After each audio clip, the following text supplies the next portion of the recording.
What is up, people? Welcome back to the vlog. Today I'm in Cambodia and mate, this place is crazy.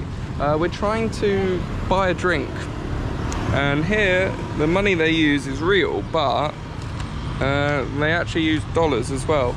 But you get money out of the cash machine and they give you $50 notes.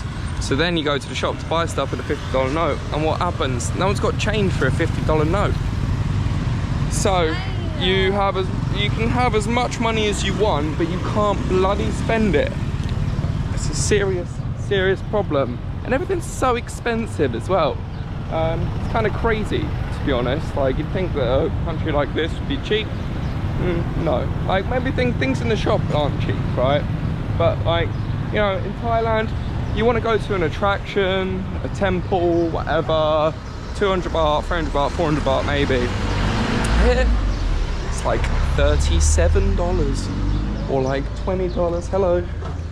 You know, it's just a crazy amount. And then even like our taxi here, like we got out of the airport and they were like, first guy was like $20 to get to our thing, next guy was like $30. We showed them on Grab and we were like, look, mate, it was like 69,000 real to get from the airport to here, which worked out to about $17. We were like, mate, look. So we just done it for $17. So like, I'm pretty sure, like, we could have got it for cheaper than that, to be honest. It's ridiculous. I don't know how much it is. Well, just get that for yourself, and then I'll get something else. Because we need to break these. We need to break these 50s, otherwise we're not going to be able to spend any money here. It's crazy. But yeah, we're about to go get some food from somewhere, if we can even pay for it. Oh, it's crazy country so far. And yeah, so like, I was told before I came here that a nickname for this place is Scambodia. Boy is that true. Okay, well, we've successfully done it. We've both bought something very cheap and got the change back in dollars and a little bit of real. The thing is, they do always look at you. I don't think they're going to stop for us, but we just got to go. They do always look at you like, oh, you don't have anything smaller. And you just have to say sorry to them. Like, I'm so sorry. Like, the cash machine only gives me $50 notes, so what else am I meant to do? Although one thing I am happy about is that since we've left Malaysia and we're back in like this sort of part of Asia, everybody's putting their hands together and giving you a little bow when they say thank you now. That's something I missed in Malaysia, because it's a mainly Muslim country. They don't really do that for whatever reason. I think maybe because it's more of a Buddhist thing. Is it? Ah. Certainly looks nice. Certainly does. But yeah, that was one of my favourite things about Thailand. It's just like the little bow and the you know, the hands together gesture. I mean, I used to do that in the UK anyway, you know, just for some reason. I don't even know why, to be honest with you. But yeah, it's good to be back in that sort of place. But I think they basically use like the real as change, as like you know, cents, and then like whole dollars as dollars, of course. 4,000 real to the dollar. What the hell happened to the economy here? I think we're going to find out, to be honest, when we get to the killing fields and whatnot, because apparently it was all under like communist rule or something. A lot of people died, a lot of bad shit happened. But yeah, here we are. Wonderful Cambodia. Yeah, everyone seems really nice though, in all honesty. Even though they're like a lot of the taxi drivers and now it just feels like they're out for your money at the moment, to be honest. But I don't blame them. They pretty much have nothing here. Like the taxi driver that got us to our hotel, he was like saying how he would love to go travelling, but he just can't. It's just impossible. He just can't afford it. He's never left Cambodia. Sad, really. You know, if we had more money, I'd definitely, you'd tip them, wouldn't you? You'd try and do something to help them out, but we're trying to make it stretch here, you know? Trying to make it stretch. So one of my favourite drinks in Thailand was a honey and lemon iced tea, and I found another one. It's not the same brand, and it don't hit the same, unfortunately. And then I also got a Marlboro Lights. You ever seen that? I haven't, to be honest. I used to smoke like Marlboro Golds. It's in like a soft packet as well. So I thought, let's give it a go. I don't really like, I've gone a few days without smoking and I don't really need to, but the whole design of them is like less tar, you know, so technically it's like, it's good for you, you know, it's good for you.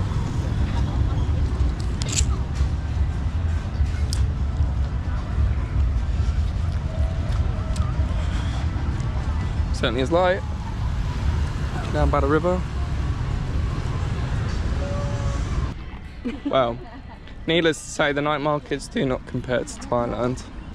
It's awfully quiet, to be honest. I mean, there's more like, we're just come to the end of it, but it's kind of busy, but it's mainly like shops, you know, like this kind of stuff. There ain't much in the way of food places. I mean, I think we should go back to the river, to be honest. Yeah, I think so. There was like because then like you sit by the river. Sit by the river on a plastic chair, you know, eat some food made out of a truck. I think that's the move right now. Okay, we got collared and we ended up here. Follow that lady.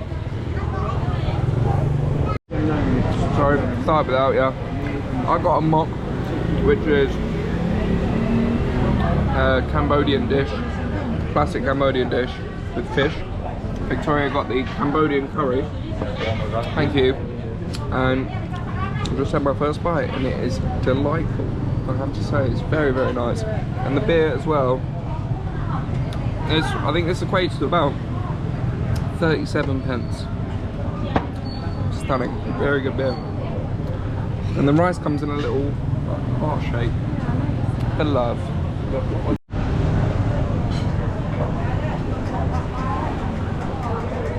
It's pretty decent, in all honesty, pretty decent. What can I say?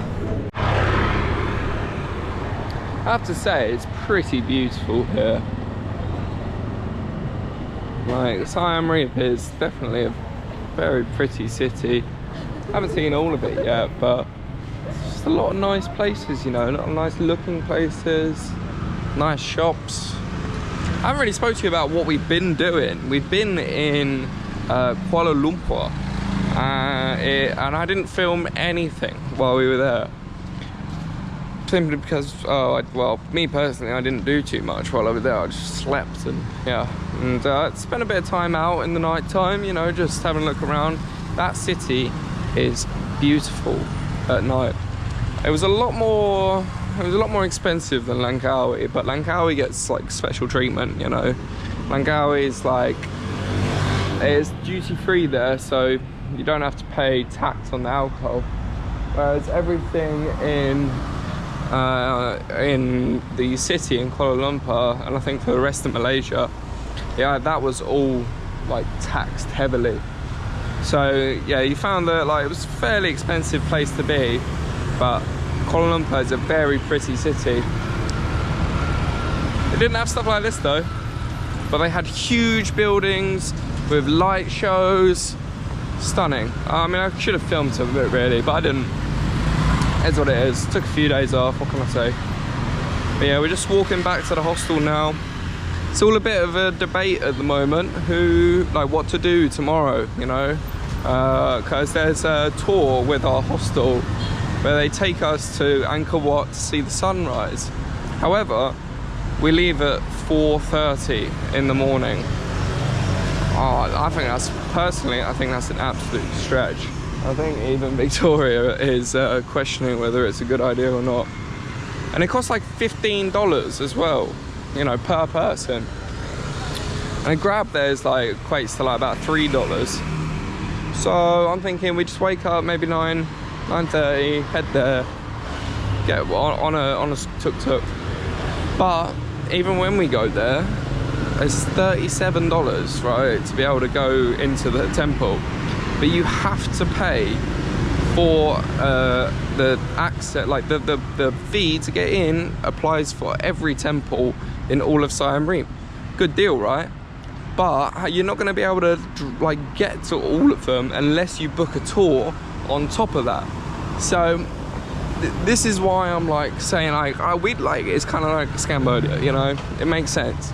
I just want to go to Angkor Wat, but I can't just pay to go to Angkor Wat. I have to pay to go to all of them. Then if I'm paying to go to all of them, it's kind of like, well, I might as well pay for the tour as on top of that, so that I actually can go to all of them. It makes it a little bit difficult, but I don't know. I think tomorrow we'll just find out what happens tomorrow. Definitely not going to make the sunrise, and maybe see the sunset from the floating markets. But even then, I'm pretty sure we could walk to the floating markets, but to actually get into the floating markets, you have to pay for a boat to be on the water and actually get to everything there. And then of course once you're there, you're in a market, so you're going to be buying stuff. That seems to be Cambodia in a nutshell at the moment. I was staying in a dorm, believe it or not. This is bed full. Does that mean someone's staying in there? Well, they were there when we got here. Oh yeah, I guess so. But I'm pretty sure we've got it all to ourselves. If anybody's in here, say hello. Hello? Yeah, it's not too bad. I'm just going to quickly show you around. This is the chilled backpacker.